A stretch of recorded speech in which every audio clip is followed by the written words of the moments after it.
তো সবাই কেমন আছো বন্ধুরা? আশা করি সবাই ভালোই আছো। আজকে আমরা একটা নতুন টপিক, সায়েন্সের একটা নতুন সাবজেক্ট বায়োলজি, ঠিক আছে, তার একটা নতুন টপিক, তা হলো ডাইজেস্টিভ সিস্টেম। তার মোস্ট ইম্পর্টেন্ট কোশ্চেন, 30টা মোস্ট ইম্পর্টেন্ট কোশ্চেন আমরা আজকে ডিসকাস করবো তোমাদের সঙ্গে, ঠিক আছে? এবার এইগুলো সমস্ত এক্সামের জন্য তোমাদের 30টা কোশ্চেন আমি সমস্ত এক্সামের পিওয়াইকিউ এবং আগে এক্সামে চলে এসছে এমন কোশ্চেনগুলো আমি আজকে নিয়ে এসেছি 30, ঠিক আছে? এরপর আমরা এই চ্যানেলে একটা বায়োলজির পুরো হিউম্যান সমস্ত টপিকগুলো নিয়ে 30টা করে একটা সিরিজ চালাবো, 30টা মোস্ট ইম্পর্টেন্ট কোশ্চেনের একটা সিরিজ চালাবো, ঠিক আছে?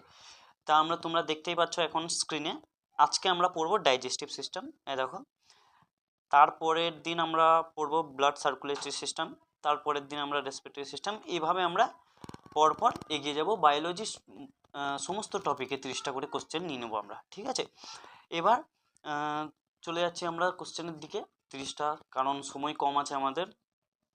এবার দেখে নাও, এই যে দেখছো তোমরা স্ক্রিনে এই সব ডায়াগ্রামগুলো আছে।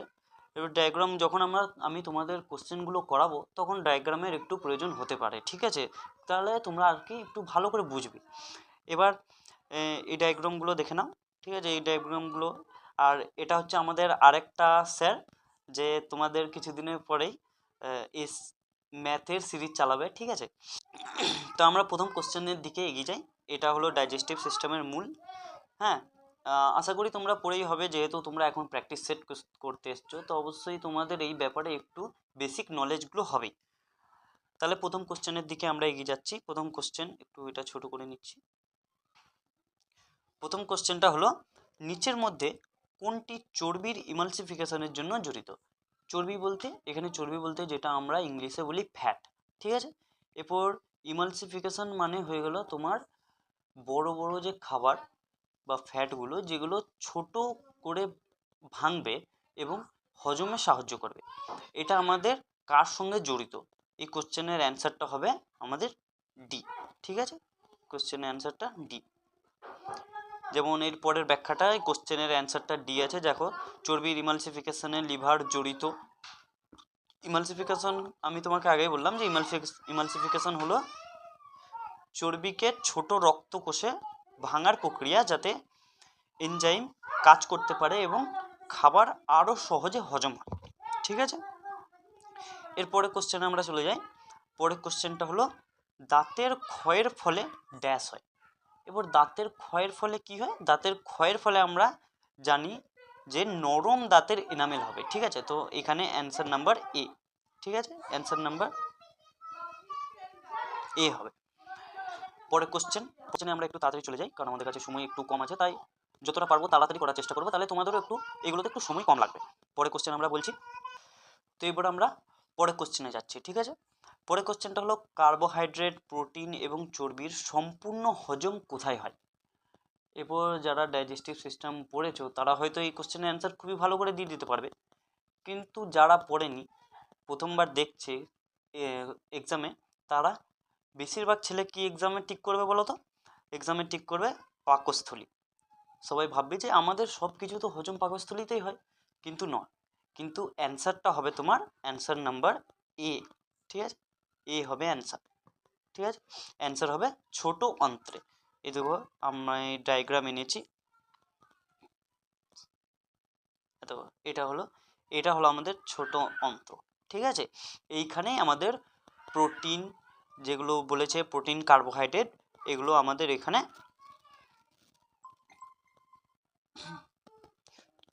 তাহলে অ্যান্সার হবে এ। এখানেই আমাদের সম্পূর্ণ হজমটা হয়, ঠিক আছে? তারপরে কোশ্চেনটা আমরা চলে যাই, ভিল্লি বা অঙ্কুর কোথায় থাকে?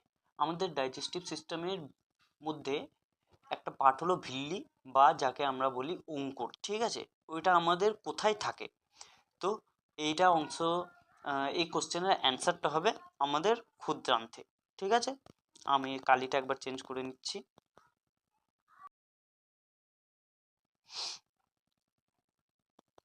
তাহলে এই কোশ্চেনের অ্যান্সারটা হবে ক্ষুদ্রান্তে।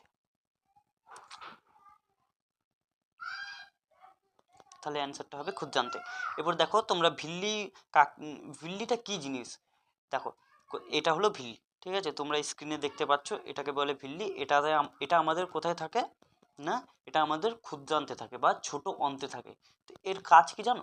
এর কাজ যদি কোশ্চেনে, যদি এক্সামে কখনো কোশ্চেনে জিজ্ঞেস করে যে ভিল্লি কোথায় থাকে, এটা তো তোমরা জেনে গেলে যে হ্যাঁ ক্ষুদ্রান্তে থাকে, কিন্তু এর কাজ কি? এর কাজটা হলো যে খাবার থেকে প্রয়োজনীয় জিনিসগুলো, যেগুলো প্রয়োজনীয় থাকে সেগুলো অ্যাবজর্ব করে খুব ভালো করে, ঠিক আছে। এটা হলো এর কাজ, যা আমাদের ক্ষুদ্রান্তে থাকে, ঠিক আছে। তাহলে এটা হয়ে গেল। দেখো এখানে ব্যাখ্যা করে দিয়ে দিয়েছি যে ভিল্লি বা অঙ্কুর হলো আঙ্গুলের মতো দেখতে, দেখতে পেয়েছো তোমরা যে ওটা আঙুলের মতো দেখতে, আঙুলের মতো প্রক্ষেপ যা মূলত ক্ষুদ্রান্তের ভেতরে আস্তরণে দেখতে পাওয়া যায়। এগুলি হজম হওয়া খাদ্য উপাদান শোষণের জন্য পৃষ্ঠের ভূমিকা, পৃষ্ঠের ক্ষেত্রফল বৃদ্ধি করে, ঠিক আছে। এরপরে কোশ্চেন আমরা দেখছি, পরে কোশ্চেনটা হলো, এরপরে কোশ্চেন আশা করি তোমরা সবাই পারবে, কিন্তু এটা খুবই ইম্পর্টেন্ট কোশ্চেন, প্রায় এক্সামেই কিন্তু এই কোশ্চেনটা জিজ্ঞেস করে যে রক্তচাপ মাপার জন্য ডাক্তাররা কোন যন্ত্র ব্যবহার করে। তাহলে আশা করি তোমরা সবাই জানবে যে স্পিগমোমোনোমিটার, ঠিক আছে। এটা হলো অ্যান্সার, যে স্পিগমোমোনোমিটার ব্যবহার করা হয়। দেখো এটাকে বলে স্পিগমোমোনোমিটার। হয়তো নাম শুনে ভাববে কিছুজন যে এটা কি জিনিস, কিন্তু এটা দেখে, ছবিটা দেখে তোমরা অবশ্যই বুঝে গিয়ে হবে যে হ্যাঁ এটাকে বলে স্পিগমোমোনোমিটার, ঠিক আছে। এরপরে কোশ্চেন আমরা চলে যাব যে লালা, আমাদের মুখ থেকে যে লালা খরিত হয়, ঠিক আছে, এই লালা নিম্নলিখিত কোন পাচক এনজাইমটি থাকে, ঠিক আছে। লালা তো আমরা জানি যে হ্যাঁ মুখের এই আমাদের যে গ্ল্যান্ডগুলো থাকে ওর ব্যাপারে তোমাদের আরও যে সেই গ্ল্যান্ডগুলোর ব্যাপার যখন কোশ্চেনটা করাবো তখন ভালো করে বুঝিয়ে দেবো, ঠিক আছে। এই তাহলে ওই লালার মধ্যে কি এনজাইম থাকে, তাহলে আমরা কথায় কথায় অনেক সময় শুনেছি স্যালাইভারি অ্যামাইলেজ, ঠিক আছে, অ্যামাইলেজ। তো অ্যান্সারটা হবে অ্যামাইলেজ, হ্যাঁ। এর দেখো এখানে ব্যাখ্যা করা আছে যে লালায় প্রাপ্ত পাচক অ্যামাইলেজ হলো স্যালাইভারি অ্যামাইলেজ, যা আমরা অনেক সময় তাকে টায়ালিনও বলে থাকি, হ্যাঁ এটা মনে রাখবে। এটাকে আমরা অনেক সময় টায়ালিন ভাবেও অপশনে দেওয়া থাকবে, ঠিক আছে, যা শ্বেতসার বা স্টার্চ হজমে সাহায্য করে। এটাও থাকবে যে আমরা লালা রসটা যে থাকে সেটা আমাদের কিসের জন্য প্রয়োজন হয়, বা ডাইজেস্টিভ সিস্টেমে আমরা লালা রসটা যে বেরোই সেটা কাজটা কি। তাহলে এটা হয়ে গেল তোমার শ্বেতসার বা স্টার্চ হজমে সাহায্য করে, ঠিক আছে। হচ্ছে পরের কোশ্চেনটা আমরা যাই যে নিম্নলিখিত কোন প্রাণীটির ক্ষুদ্রান্ত তুলনামূলকভাবে লম্বা হয়। এখানে আমাদের চারটে অপশন দেওয়া আছে, বাঘ, গরু, মানুষ, সিংহ। তো প্রায় মানুষ কি করবে, মানুষই করে দেবে অবশ্যই, কিন্তু এখানে কোশ্চেনে আমরা দেখতে পাচ্ছি যে ক্ষুদ্রান্ত তুলনামূলকভাবে লম্বা হয়। এরপর ক্ষুদ্রান্ত লম্বা হওয়ার পেছনে একটা কারণ আছে, ঠিক আছে। যাদের যারা তৃণভোজী প্রাণী তাদের ক্ষুদ্রান্ত কিন্তু সবসময় লম্বা হয়, কারণ তৃণভোজী প্রাণী সেলুলোজ খায়, ঠিক আছে, যেগুলো ঘাস পাতা যেগুলো খাচ্ছে ওর মধ্যে সেলুলোজ থাকে, সেলুলোজ হজম হতে প্রচুর সময় লাগে, সেই জন্য ওদের কি বলে ক্ষুদ্রান্তটা অনেক লম্বা হয়। ওই পরিমাণে বাঘেদের কিন্তু ক্ষুদ্রান্তটা ছোট হয়, কারণ ওরা তৃণভোজী প্রাণী নয়। তাহলে এখানে অ্যান্সারটা হয়ে যাবে, একটাই মাত্র এখানে তৃণভোজী প্রাণী আছে, তা হলো গরু, ঠিক আছে। ওই হিসাবে তোমরা অ্যান্সারটা করবে। দেখো এখানে লেখা আছে, ব্যাখ্যা করা আছে যে গরুর মতো তৃণভোজী প্রাণীদের মাংসাশী প্রাণী যেমন বাঘ বা সিংহ এবং সর্বভুক প্রাণীর তুলনায় দীর্ঘতর ক্ষুদ্রান্ত থাকে, কারণ সেলুলোজ হজমে বেশি সময় লাগে, ঠিক আছে। এরপরে কোশ্চেনটা আমরা দেখে নিচ্ছি, ছোট অন্ত্রের অভ্যন্তরে আস্তরণে অনেকগুলি আঙুলের মতো প্রবন্ধক গঠন থাকে, তাদের কি বলা হয়। একটু আগেই তোমাদের এই কোশ্চেনটা পড়ালাম, ডায়াগ্রামে দেখিয়েছি, আশা করি তোমরা ভালো করে পারবে। এর কোশ্চেনের অ্যান্সার তুমি আমাদের কমেন্টে জানিয়ে দিও, ঠিক আছে। এরপরে কোশ্চেনটা আমরা যাই যে প্রোটিনকে পেপটাইডে রূপান্তরিত করতে ব্যবহৃত এনজাইমটির নাম কি, ঠিক আছে। এটা আশা করি সবাই পারবে, ঠিক আছে। যার অ্যান্সার হলো অ্যান্সার নাম্বার বি, অ্যান্সার কি পেপসিন, ঠিক আছে, পেপসিন। তারপরে কোশ্চেন আমরা যাচ্ছি যে স্বাভাবিক পরিস্থিতিতে অ্যাসিডের বিক্রিয়া থেকে পাকস্থলীর ভেতরের আস্তরণকে রক্ষা করার কাজ কি করে? পাকস্থলীর মধ্যে যা আমরা স্টোমাক বলে থাকি তার মধ্যে আমরা এক ধরনের কি বলে এক ধরনের পদার্থ লিকুইড পাওয়া যায়, সেই লিকুইডটাকে এরপরে কোশ্চেনেই আছে, ঠিক আছে, আমি রেখেছি, তাই এখন সেই লিকুইডটার নাম বলবো না তোমাদেরকে। একটা লিকুইড থাকে যা খাবারের হজমে খুবই সাহায্য করে, ঠিক আছে। এরপর ওইটা যেহেতু আমাদের শরীরের মধ্যে থাকে, এরপর প্রায় সবসময় আমাদের শরীরের মধ্যে থাকে, তো ওই শরীরের সে ভেতরের আস্তরণটাকে যদি ওই আস্তরণটা যদি না হয় তাহলে আমাদের সেই ওই স্টোমাকটাকে ক্ষতি করতে পারে, ঠিক আছে। সেই আস্তরণটাকে কি বলা হয়, যে সেই লিকুইডটাকে রক্ষা করে বা লিকুইড থেকে রক্ষা করে আমাদের এই পার্টটাকে, স্টোমাকটাকে, তাহলে সেই নামটা হলো তোমার বলগাম, ঠিক আছে। আমি এনেছি একটা তোমাদের দেখাবার জন্য একটা ডায়াগ্রাম, যে এই জিনিসটা, এই দেখো এই জিনিসটা যে আছে সেটাকেই আমরা বলে থাকি বলগাম, ঠিক আছে। আশা করি তোমরা খুবই এনজয় করছো এই কোশ্চেনগুলোতে। কোশ্চেনটা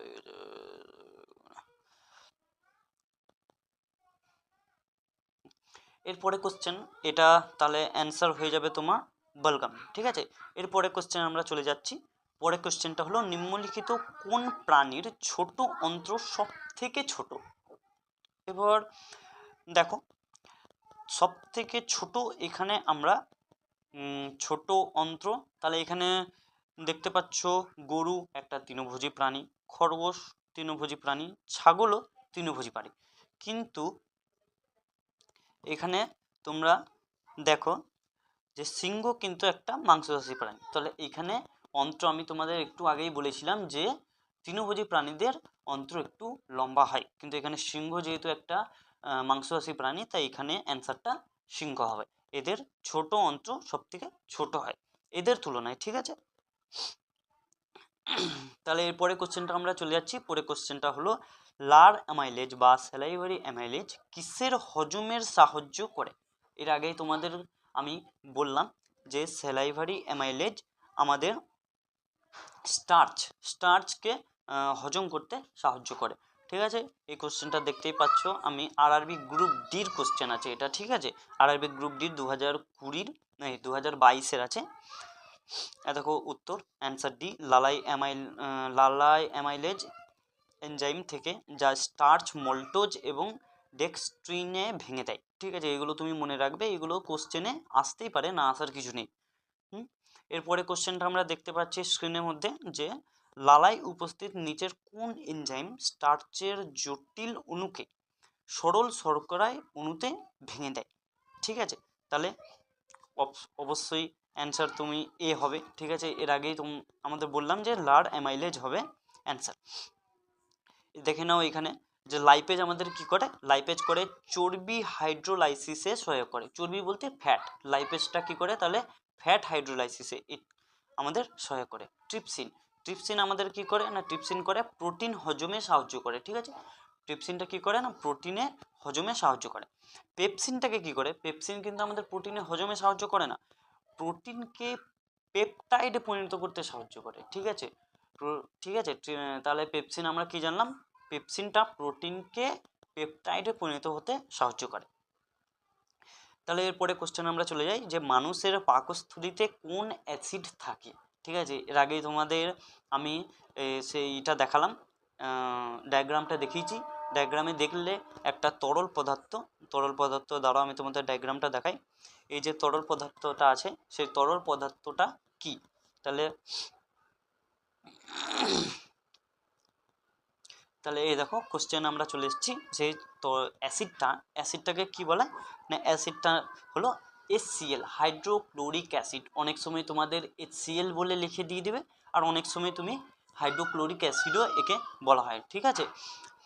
এরপরে কোশ্চেন আমরা চলে যাচ্ছি। পরে কোশ্চেন হলো নিচের কোন অঙ্গের ব্যাধি নির্ণয়ের জন্য EEG পরীক্ষা করা হয়, ঠিক আছে। EEG নট ECG, ঠিক আছে। পরীক্ষার সময় তোমরা এগুলো একটু ভালো করে খেয়াল রাখবে। অনেক সময় EEG লেখা আছে কিন্তু কিন্তু সবাই কি করে ইসিজি মানে ইলেকট্রোকার্ডিওগ্রাফি, আচ্ছা হৃদয় হবে, হৃদয়ে মেরে চলে আসবে, কিন্তু অ্যান্সারটা তাই নয়। ইইজি মানে হলো ইলেকট্রোএনসোফেলোগ্রাম, ঠিক আছে। এটা সব আমাদের মস্তিষ্কর কোনো রকম যদি প্রবলেম হয় তাহলে এই পরীক্ষাটা করা হয়, ইইজি, ঠিক আছে। এটা খুবই একটা ইম্পর্টেন্ট কোশ্চেন, এই ইইজিটা, এটা ভালো করে একবার দেখে নেবে। এরপরে কোশ্চেনটা আমরা যাচ্ছি যে নিচের কোন অঙ্গ পিত্তরস নিঃসরণ করে, ঠিক আছে। এই কোশ্চেনে কিন্তু অনেক সময় অনেকজনার কনফিউজিং থাকে, ঠিক আছে, যে পিত্তরস এখানে আমাদের যেহেতু এটা দেয়নি, ওই অপশানটা দেয়নি যে পিত্তাশয় কিন্তু পিত্তরস নিঃসরণ করে না। পিত্তাশয় থাকে যাকে আমরা বাইল বলি, ঠিক আছে, সেটা আমাদের পিত্তরসকে সংগ্রহ করে, কিন্তু ওইটাকে নিঃসরণ করে না। কিন্তু পিত্তরসটা আমরা নিঃসরণ করে যকৃৎ থেকে, ঠিক আছে, যকৃৎ বা হ্যাঁ যকৃৎ থেকে, ঠিক আছে, অ্যান্সারটা হলো যকৃৎ।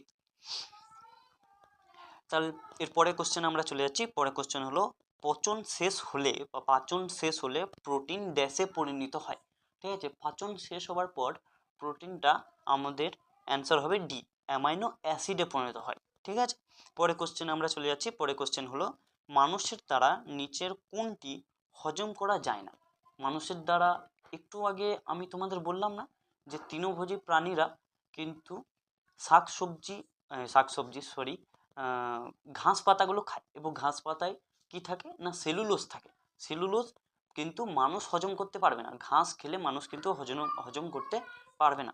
এই জন্যই বলছে যে সেলুলোজ মানুষের দ্বারা নিচের কোনটি হজম করা যায় না, তাহলে অ্যান্সার হলো সেলুলোজ, ঠিক আছে। পরের কোশ্চেনটা আমরা দেখে নেব। মানুষের শরীরে বেশিরভাগ হজম হয় অর্থাৎ পাচন প্রক্রিয়ায় সম্পন্ন হয় কোথায়। এর তোমাকে এটাই আগে একবার কোশ্চেন করিয়েছি, এই কোশ্চেনটা তুমি কমেন্টে বলবে, ঠিক আছে। তারপরে কোশ্চেন হলো দাঁতগুলো ক্ষয় হতে শুরু করে যখন মুখের পিএইচ নির্দিষ্ট মাত্রা থেকে কম হয়। পিএইচ ভ্যালু তোমরা আশা করি সবাই জানোই যে পিএইচ ভ্যালু 0 থেকে 7 থাকে অ্যাসিড, আর তারপরে 7 থেকে 14 হয় ক্ষার, ঠিক আছে।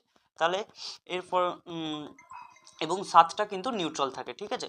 তাহলে এখানে কোশ্চেনটা কি বলেছে যে দাঁতগুলি ক্ষয় হতে শুরু করে যখন মুখের পিএইচ নির্দিষ্ট মাত্রা থেকে কম হয়, তাহলে এর অ্যান্সারটা হবে কিন্তু 5.5, ঠিক আছে, অ্যান্সার নাম্বার বি। এরপরে কোশ্চেনটা আমরা চলে যাই যে দাঁতের বাইরের শক্ত আবরণ দন্ত ব্লক যাকে বলে, হ্যাঁ, টুথ ক্যানেল মূলত যে রাসায়নিক পদার্থ দিয়ে গঠিত তা হলো, এবার দাঁতের যে আমাদের এই আবরণটা থাকে সেই আবরণটা, ঠিক আছে, সব থেকে বাইরের আবরণ, হ্যাঁ, যেটা আমরা সাদা সাদা দেখতে পাই, ওটা কি দিয়ে তৈরি, এটা কিন্তু খুবই একটা ইম্পর্টেন্ট কোশ্চেন আমরা দেখতে পাচ্ছি, ঠিক আছে। তাহলে অ্যান্সারটা হবে calcium phosphate, answer number B, ঠিক আছে। এরপরে কোশ্চেন আমরা চলে যাচ্ছি যে নিম্নলিখিত খাদ্য উপাদানগুলির মধ্যে কোনটি জারণ প্রক্রিয়ার সময় সর্বাধিক পরিমাণ শক্তি উৎপন্ন করে।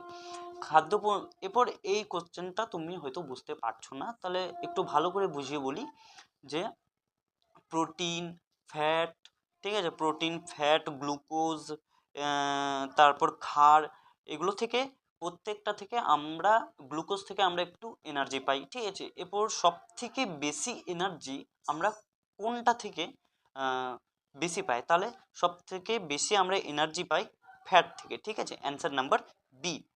এরপরে কোশ্চেনে আমরা চলে যাচ্ছি নিম্নলিখিতগুলির মধ্যে কোনটি মানব পাচনতন্ত্রের অংশ নয়। মানব পাচনতন্ত্রের অংশ তোমরা যারা ডাইজেস্টিভ সিস্টেম পড়েছো তারা ভালো করেই জানবে যে মুখগহ্বর আমাদের পাচনতন্ত্রের মধ্যে পড়ে কিন্তু, ঠিক আছে, মুখ থেকে আমাদের প্রথম পাচনটা শুরু হয়, ঠিক আছে। অ্যালভিওলাই, ঠিক আছে, দেখছি এরপরে কি হবে। পিত্তাশয় অবশ্যই আমাদের পাচনতন্ত্রেরই একটি অংশ। বৃহদান্ত বা যাকে আমরা লার্জ ইন্টেস্টাইন বলি, এটাও কিন্তু আমাদের পাচনতন্ত্রে। তাহলে অ্যান্সার হবে তোমাদের অ্যালভিওলাই, হ্যাঁ, অ্যান্সার হবে অ্যালভিওলাইটা তোমার এটা পাচনতন্ত্রের মধ্যে পড়ে না, কিন্তু এটা আমাদের রেসপিরেটরি সিস্টেমের মধ্যে পড়ে, ঠিক আছে। এখানে এটা অন্য কিছুর ব্যাখ্যা চলে এসছে ভুল করে হয়তো, টায়ালিন। এরপর কোশ্চেনটা আমরা দেখতে পাচ্ছি যে টায়ালিন উৎসেচক ড্যাশে পাওয়া যায়। টায়ালিন উৎসেচক কিন্তু আমি তোমাদের কিছুক্ষণ আগে একটা ব্যাখ্যাতে পড়ালাম মনে হয়, যে টায়ালিন আমরা কিন্তু উৎসেচকটা লালা রসে পাই। ঠিক আছে, এরপরে কোশ্চেনটা হলো হজমের পর কার্বোহাইড্রেটে রূপান্তরিত করা হয় ড্যাশ। এরপর কার্বোহাইড্রেটকে হজমের পর কিসে রূপান্তর করা হয়? যেমন আমরা প্রোটিনে পড়লাম, প্রোটিন সম্পূর্ণ হজমের পর যেমন অ্যামাইনো অ্যাসিডে রূপান্তরিত হয়, ওইরকমই কার্বোহাইড্রেট কিন্তু সম্পূর্ণ হজমের পর গ্লুকোজে রূপান্তরিত হয়। আর এটা কোথায় থাকে? এটা স্টোর হিসাবে যকৃতে কিন্তু থাকে। ঠিক আছে, এটা মনে রাখবে কিন্তু। এরপরে কোশ্চেনটা আমরা চলে যাচ্ছি যে পিত্তের কাজকে বলা যেতে পারে পিত্ত। ঠিক আছে, ওই পিত্তরস যেটাকে বলছে। ঠিক আছে, পিত্তরস কি কাজ করে না, ইমালসিফিকেশনের কাজ করে। ঠিক আছে, অ্যান্সার নাম্বার এ। এরপরে কোশ্চেন হলো অগ্নাশয় রসে উপস্থিত উৎসেচক প্রোটিনকে অ্যামাইনো অ্যাসিডে রূপান্তরিত করে। তাহলে অগ্নাশয় রসে উপস্থিত উৎসেচক প্রোটিনকে অ্যামাইনো অ্যাসিডে পরিণত করে। অ্যান্সার কি হবে? তাহলে অ্যান্সার হবে পেপসিন। ঠিক আছে, এরপরে কোশ্চেন, এখানে আমাদের সমস্ত কোশ্চেনগুলো সমাপ্ত হলো। কমেন্টে জানাবে তোমরা যে কোশ্চেনগুলো কেমন লেগেছে, আর যে কোশ্চেন তোমাদের কে বলেছি কমেন্টে জানাতে, সেগুলো অবশ্যই জানাবে। আর কেমন লাগলো তোমাদের ভিডিওটা আমাদের কমেন্টে অবশ্যই জানাবে। আর চ্যানেলটিকে সাবস্ক্রাইব করে নেবে এরকমই মোস্ট ইম্পর্টেন্ট 30টা কোশ্চেনের জন্য। ঠিক আছে, তাহলে সবাই ভালো থেকো।